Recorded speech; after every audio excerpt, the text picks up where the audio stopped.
بسم اللہ الرحمن الرحیم. آج دو اشعار ہیں، اس کے بعد ہم ایک اور نظم پہ چلیں گے، عقل و دل پہ. پر پہلے ان دو اشعار سے شروع کرتے ہیں. سب جو آج شعر پڑھ رہا ہوں یہ ضرب کلیم سے. مجاہدانہ حرارت رہی نہ صوفی میں، بہانہ بے عملی کا بنی شراب الست. کہتے ہیں وہ جو مسلمانوں میں جو جذبہ جہاد تھا، وہ جو باطل قوتوں سے ٹکرانے کا شوق تھا، مجاہدانہ حرارت رہی نہ صوفی میں. کہتے ہیں آج کل صوفیوں میں وہ نہیں رہی. بہانہ بے عملی کا بنی شراب الست. الست بربکم، جب حضرت موسیٰ علیہ السلام نے اللہ تعالیٰ سے دیدار کا تقاضا کیا تھا کوہ طور پہ، یہ قرآن شریف میں الست بربکم. تو کہتے ہیں انہوں نے بے عملی کا یہ بہانہ بنا لیا کہ وہ بس کہتے ہیں ہمیں اللہ تعالیٰ کو دیکھنا ہے. تو وہ اس دوسری طرف گئی نہیں کہ شریعت کے نفاذ کے لیے یا حق اور باطل کی جنگ میں جس جہاد کی ضرورت ہے، جس کشمکش کی ضرورت ہے، تو کہتے ہیں ان کی بے عملی کا بہانہ ہے بنی کہ بس وہ اللہ اللہ کر رہے ہیں. فقیہ شہر بھی رہبانیت پہ ہے مجبور. فقیہ کسے کہتے ہیں؟ جو آپ کے مفتی عالم وغیرہ ہو گئے. سب کی بات نہیں ہو رہی ظاہر ہے، پر آج کل جو ایک زیادہ تر جو ہے، ہم خود بھی صحیح نہیں، ویسے ایک بات ہے کہ مارکے ہیں شریعت کے جنگ دست بدست.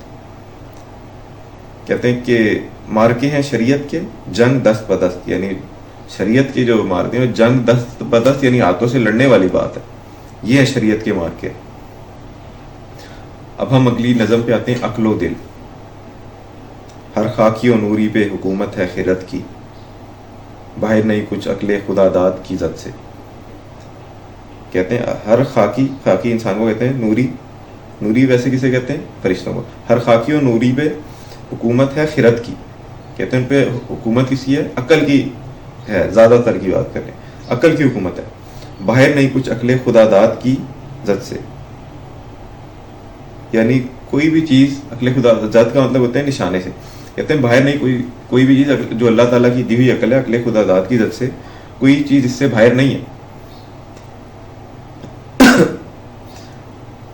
عالم ہے غلام اس کے جلال ازلی کا.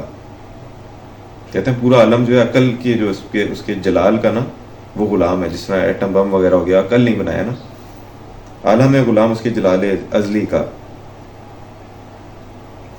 اور جو پورے لوگ ہیں ویسے بھی دنیا میں ظاہر ہے عقل کی بنیاد پر زیادہ تر لوگ فیصلے کرتے ہیں. ایک دل ہے کہ ہر لہجہ الجھتا ہے خرد سے. کہتے ہیں ایک دل ہے جو کہ ہر لہجہ الجھتا ہے خرد سے، کہ وہ ہر وقت ہر گھڑی کس سے الجھتا ہے؟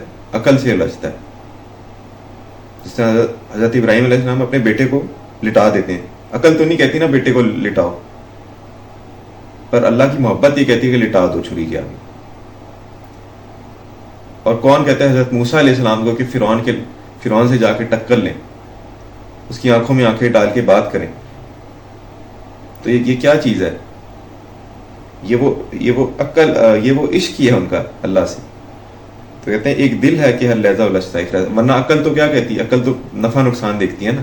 عقل کہتی میں کیوں لڑوں جا کے فرعون سے، ڈر لگتا ہے، وہ تو بڑے لشکر ہیں اس کے. شکریہ.